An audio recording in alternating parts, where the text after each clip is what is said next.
नमस्कार दोस्तों, मैं हूं आपके साथ गीता गुप्ता। आपका हमारे YouTube चैनल पर एक बार फिर से बहुत बहुत स्वागत है। आज जो कहानी हम आपके लिए लेकर आए हैं उसे लिखा है फरीदाबाद के सुप्रसिद्ध लेखक राघवेंद्र सैनी जी ने और कहानी का नाम है सालते क्षण। जी हाँ, सालते क्षण, वो पुराने क्षण जो जीवन भर के लिए रह जाते हैं, खासकर तब जब ऐसे पारिवारिक रिश्ते हों जो उन क्षणों को घटाने की जगह एक ऐसा क्षण और जोड़ दे उनमें जो ताउम्र कचोटता रहे। ऐसे ही सड़े गले रिश्तों के पसोपेश की उधेड़ बुन है लेखक राघवेंद्र सैनी जी द्वारा लिखित ये कहानी। जी हाँ, तो आइए सुनते हैं कहानी सालते क्षण।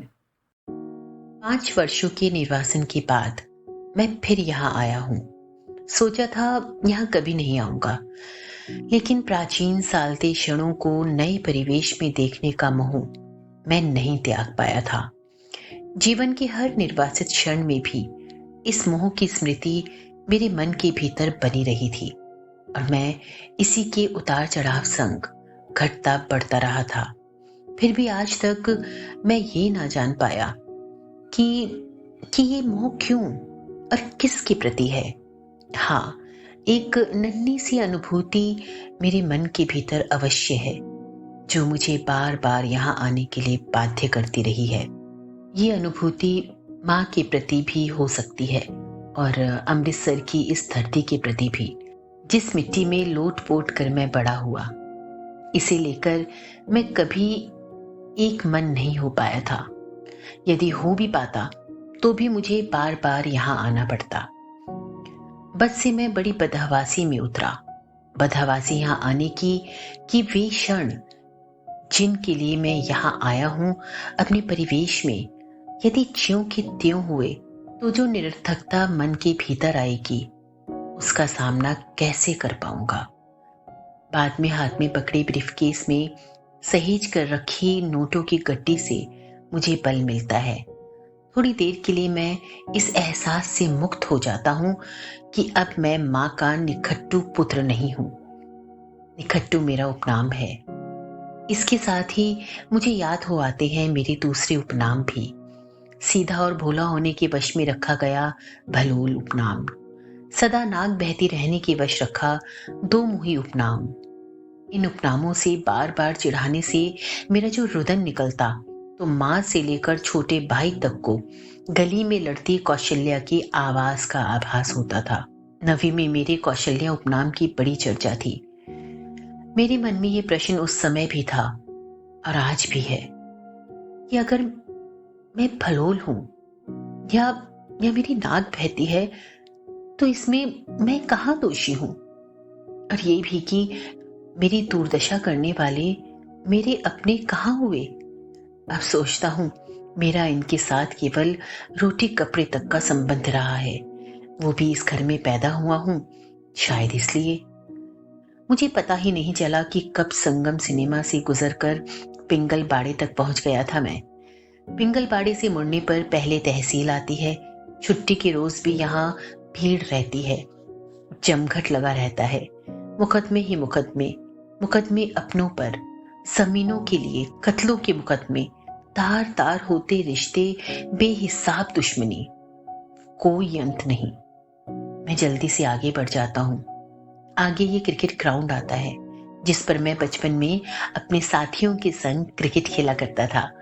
माँ कहती क्रिकेट ने मेरी पढ़ाई ले ली। मैं कैसे कहता कि बड़े भाई की नई नई शादी, एक ही कमरे में पर्दे लगाकर उनके सोने का बंदोबस्त, रात भर चारपाई की चरमराहट मुझे पढ़ने नहीं देती थी। पढ़ने के लिए मैं मॉडल टाउन चाचा जी के पास और 40 कुओं पर भी जाता, पर पर्दे के पीछे की परिकल्पनाएं मेरा पीछा नहीं छोड़ती थीं। धीरे धीरे मैं पढ़ने में खंडित होता गया था। परीक्षा परिणाम आया तो मैं फेल था।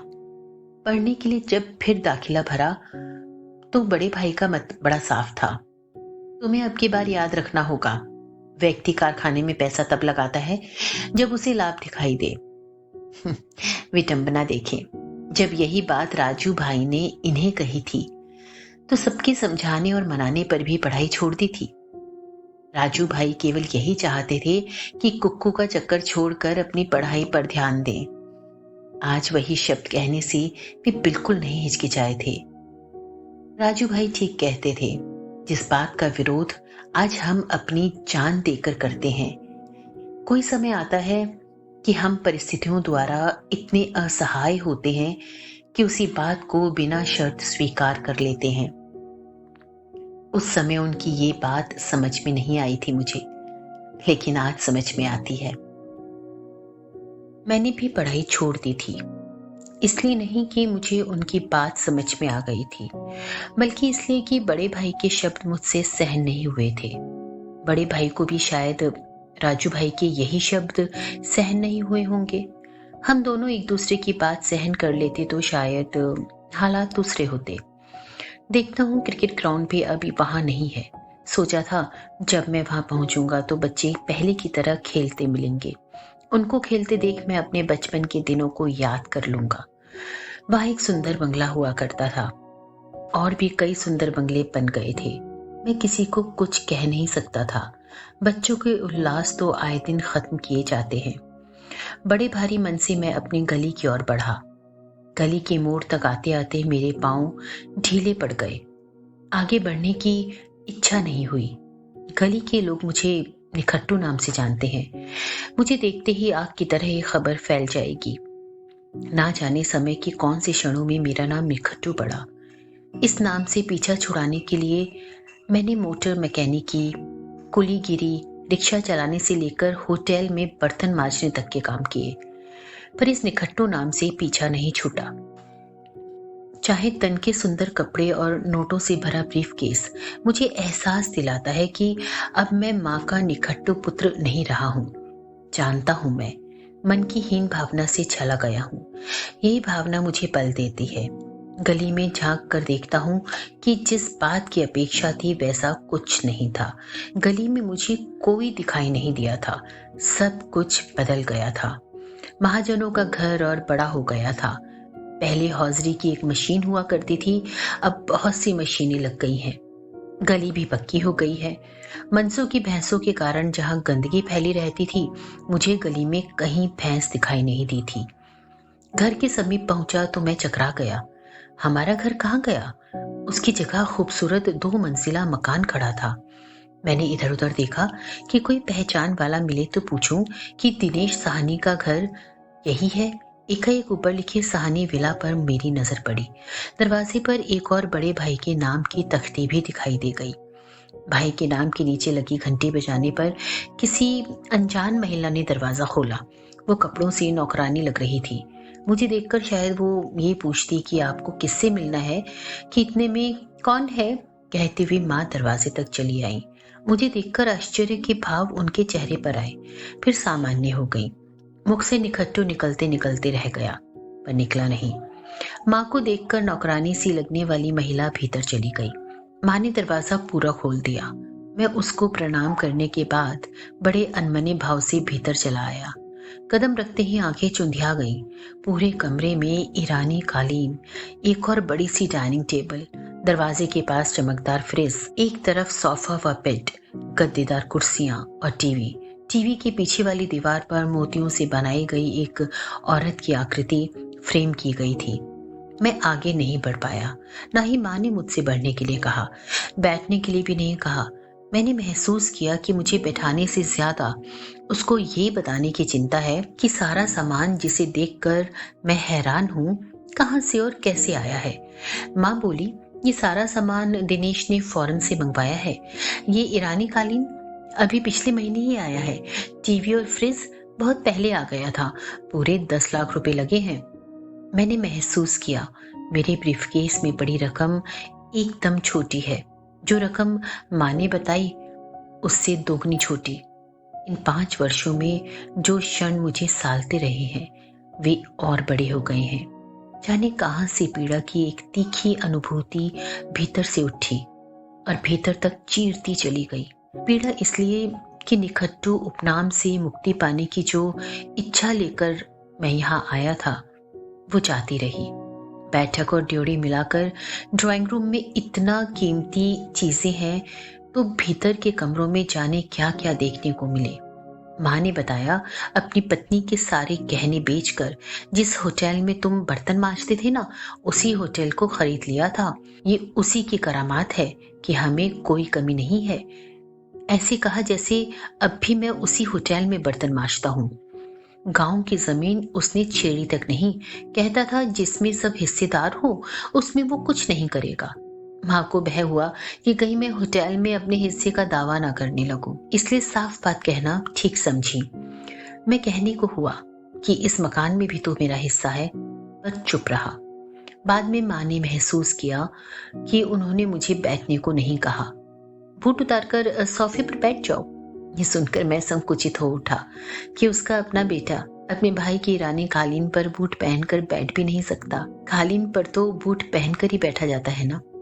मैंने ये भी महसूस किया कि घर छोड़ते समय जिस तरह मुझे लेकर माँ भाव शून्य थी, उसमें और वृद्धि हो गई है।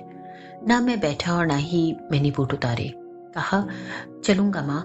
देखने आया था कि शायद तुम्हें मेरा अभाव खटकता हो, पर नहीं, यहाँ सब कुछ उलट है। तुम्हें मेरा अभाव नहीं था, बल्कि मुझे तुम्हारा अभाव था। इतना विलक्षण है कि बेटे को माँ का अभाव है, पर माँ को नहीं। वहां से निकलने के बाद भी पीछे से माँ की आवाज आती रही, कुछ खाते पीते जाओ, भाई से नहीं मिलोगे, होटल नहीं देखोगे। मुझे माँ की आवाज किसी कुएं से आती सुनाई दी। माँ दिनेश भाई के साथ इसलिए हैं कि दोनों एक ही वृत्ति के हैं, बेईमान और धोखेबाज। मैंने तो ये महसूस किया कि अब तक के सालते क्षणों में कुछ और क्षण समावेश कर गए हैं, और ये भी कि क्षण यदि खुद में बदल भी जाए तो निरर्थकता और बढ़ जाती है, जो आदमी को जीवन भर सालती है। कसमें वादे प्यार वफा सब बातें हैं, बातों का क्या कोई किसी का नहीं, ये झूठे नाते हैं, नातों का क्या। कसमें वादे प्यार वफा सब बातें हैं, बातों का क्या।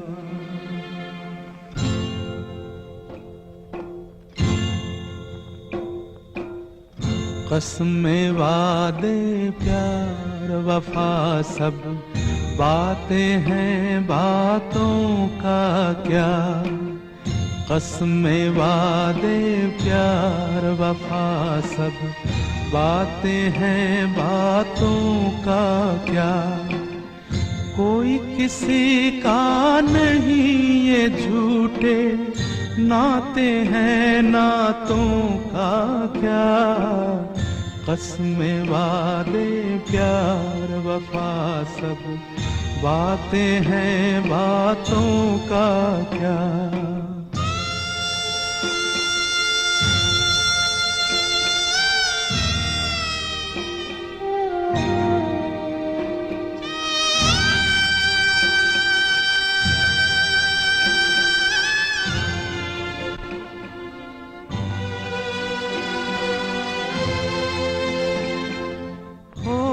मसीहा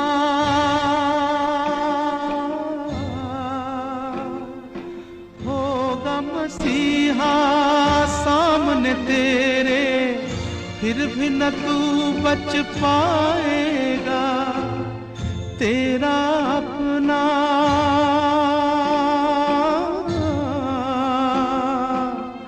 तेरा अपना खून ही आखिर तुझको आग लगाएगा।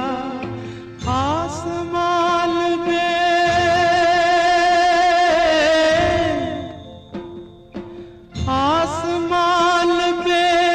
उड़ने वाले मिट्टी में मिल जाएगा। कसमें वादे प्यार वफा सब बातें हैं, बातों का क्या।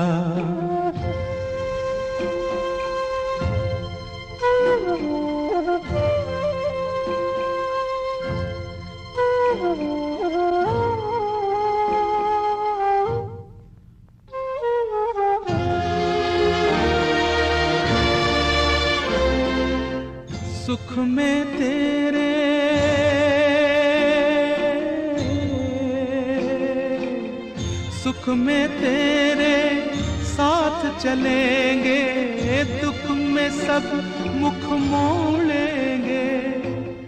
दुनिया वाले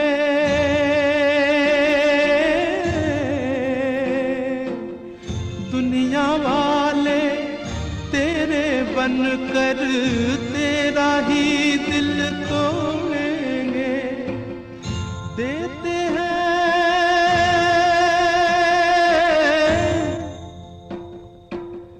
देते हैं भगवान को धोखा, इंसान को क्या छोड़ेंगे। कसमें वादे प्यार वफा सब बातें हैं, बातों का क्या। कोई किसी का नहीं ये झूठे नाते हैं, नातों का क्या। कसमें वादे प्यार वफा सब बातें हैं, बातों का क्या।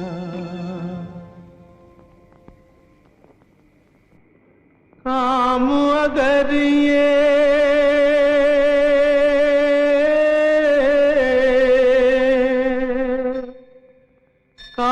अगर ये हिंदू का है, मंदिर किसने लूटा है। मुस्लिम का है काम अगर ये, खुदा का घर क्यों टूटा है। जिस मजहब में